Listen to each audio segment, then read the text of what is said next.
Some founders sell practically everything they own to finance their dream. And I'm sure it's a huge thrill if it pays off, but it very rarely does. It's actually the opposite of a smart move.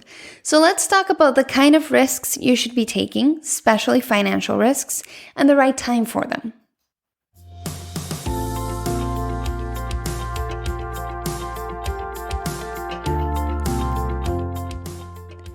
Welcome, I'm MyCTOfriend, content director and co-founder at MyCTOfriend, where founders come to learn how to build their tech startup. Our company has guided and coached more than 200 startups in just the last few years. And with the Startup Snack, we're bringing that knowledge and experience directly to you in both a video series and a podcast. So let's dive right in. Everyone dreams of becoming an entrepreneur. Being your own boss, seizing opportunities, and calling all the shots. That's the dream, right? But to quote Spider-Man's uncle, with great power comes great responsibility. Yes, it's your job to take risks, but not out of sport. It's also your job to mitigate them. I've known founders that have put up their house, their personal family home, as collateral for their project. Most founders that have had hundreds of thousands of dollars at their disposal have lost it all. So how is that even possible? Well, let's break it down. Very simply put, risks can be evaluated under two main factors: the level of confidence and amount of investment. High confidence, low investment businesses are old school. They grow very slowly, rely on existing business models and acquisition strategies, and seem like the safest bet. But there's still the risk of being displaced or forced completely out of business by innovation, events, competitors, etc. Think of taxis and Uber or hotels and Airbnb.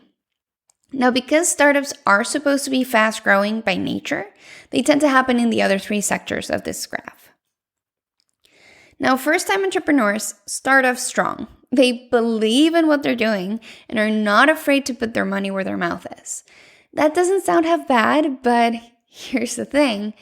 They're actually all the way down here because they have the wrong kind of confidence. They believe their idea can change the world, that they will positively impact lives, and that they are just the right person to do it. And that is indeed lovely, but it's not enough to succeed. Let's look at what serial entrepreneurs do to compare. At the beginning of a project, everything has to be proven. Confidence has to be justified, earned, and corroborated by real people in your target audience, actual prospective customers. Things like intuition, hunches, random theories, and gut feelings, they are all useless to make decisions at this stage. This calculated lack of confidence makes everything risky, so they invest very little at the start and just focus on understanding the market and testing it out.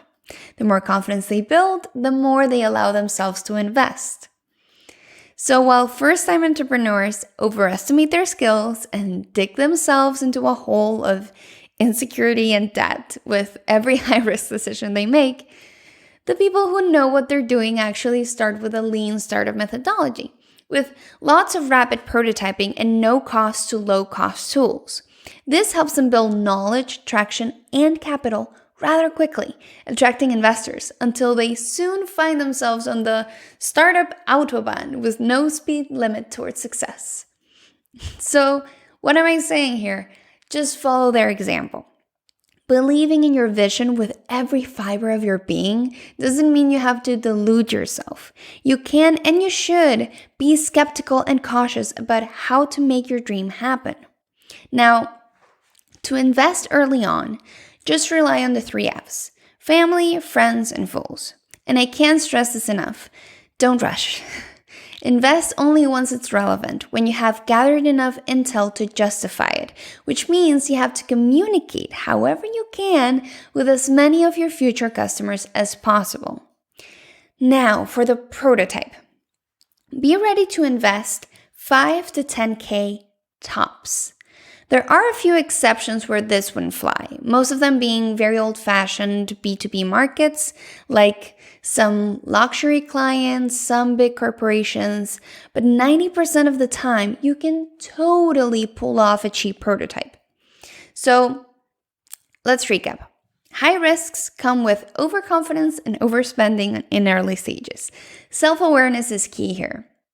You can stay optimistic and think big, but start acting small and focus on a cheap prototype that uses existing solutions. Then once you prove your concept works, get funding and move on to the fast track. If you enjoyed learning with us and want to see more, consider subscribing. Help us spread the word by hitting the like button and by sharing with your entrepreneur friends. If you have any questions or want to suggest a topic, feel free to comment down below. And you can also check out our website to learn more about our coaching program and how you can join.